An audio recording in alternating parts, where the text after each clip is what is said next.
एक बार की बात है। एक गांव में एक बूढ़ा आदमी रहता था। वह बूढ़ा आदमी अपने बेटे से बहुत परेशान था, क्योंकि उसका बेटा बहुत ही नालायक था, कामचोर था। वह कोई काम नहीं करता था और बस गांव में इधर से उधर घूमा करता था। तो एक दिन उस बूढ़े आदमी ने अपने बेटे को सबक सिखाने का सोचा। उसने अपने बेटे को अपने पास बुलाया और उससे कहा कि बेटा, घर के अंदर अलमारी में एक घड़ी रखी हुई है, तुम उसे निकाल कर लाओ। लड़का घर के अंदर गया और उस घड़ी को बाहर निकाल कर लाया। फिर उसके पिता ने उससे कहा कि अब तुम एक काम करो, इस घड़ी को अपने साथ बाजार में लेकर जाओ और जितने लोग भी तुम्हें मिलेंगे सबसे तुम इस घड़ी की कीमत पूछ कर आना। अब वो लड़का उस घड़ी को लेकर बाजार में चला गया। उसने बाजार में सभी लोगों से उस घड़ी की कीमत पूछी। किसी ने उस घड़ी की कीमत 500 बताई, किसी ने 1000, तो किसी ने 800। सभी लोगों ने उस लड़के को उस घड़ी की कीमत अलग अलग बताई और कई लोगों ने एक जैसी। वह लड़का अपने पिता के पास वापस आया और उसने उनसे कहा कि पिताजी, सभी लोगों ने इस घड़ी की कीमत अपने हिसाब से बताई। किसी ने 500, किसी ने 1000, तो किसी ने 800। अब उस बूढ़े आदमी ने अपने बेटे से कहा कि बेटा, ठीक है, घड़ी को तुम अलमारी में रख दो और जाओ।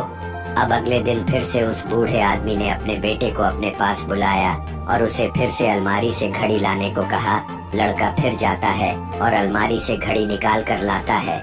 और अब उस बूढ़े आदमी ने अपने बेटे से कहा कि बेटा, जाओ और आज तुम इस घड़ी के अंदर जो समय चल रहा है उसकी कीमत पूछ कर आओ।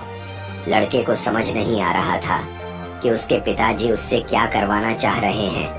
वह दुखी मन से फिर से घड़ी को लेकर बाजार में चला जाता है और सभी लोगों से उस घड़ी के अंदर जो समय चल रहा था उसकी कीमत पूछता है। लोगों को लगता है कि इस लड़के की मानसिक स्थिति ठीक नहीं है। कल यह घड़ी की कीमत पूछने आया था और आज समय की। बहुत से लोगों ने उसे भगा दिया और कुछ लोग उस पर हंसने लगे। अब लड़का परेशान हो जाता है और सोचता है कि यह मेरे साथ क्या हो रहा है। तभी वह आखिरी बार एक बूढ़े आदमी की दुकान पर जाता है। वह बूढ़ा आदमी बहुत व्यस्त था।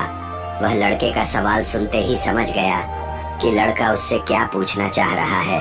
उस बूढ़े आदमी ने अपना कुछ समय निकालकर लड़के से कहा, बेटा, यह जो समय है ना, जिसकी तुम कीमत पूछ रहे हो, इसकी कोई कीमत नहीं लगा सकता है। तुम करोड़ों रुपए देकर भी अपने जिंदगी का 1 सेकंड वापस नहीं ला सकते हो। इसीलिए इस टाइम का सही उपयोग करो। टाइम की एक अच्छी बात है और एक बुरी बात है। बुरी बात यह है कि टाइम गुजर जाता है और अच्छी बात यह है कि तुम उसे किन चीजों में गुजारते हो ये तुम्हारे हाथ में होता है। सभी के पास दिन में 24 घंटे होते हैं, अमीर के पास भी और गरीब के पास भी। बस ये तुम्हारे हाथ में है कि तुम उस टाइम से क्या नया कर सकते हो।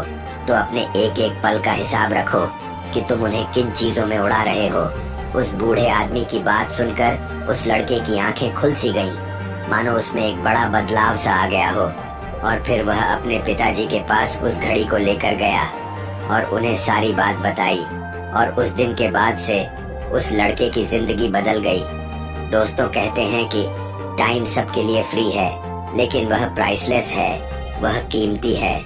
तुम उसे खरीद नहीं सकते, लेकिन तुम उसे इस्तेमाल कर सकते हो। तुम उसे रख नहीं सकते हो, लेकिन तुम उसे स्पेंड कर सकते हो। और अगर एक बार तुम इसे गवा देते हो तो तुम इसे कभी भी वापस नहीं पा सकते हो। तो अपने टाइम का सही उपयोग करो। और अगर आप इस कहानी को और भी लोगों तक पहुंचाना चाहते हो तो इस वीडियो को लाइक करें, ताकि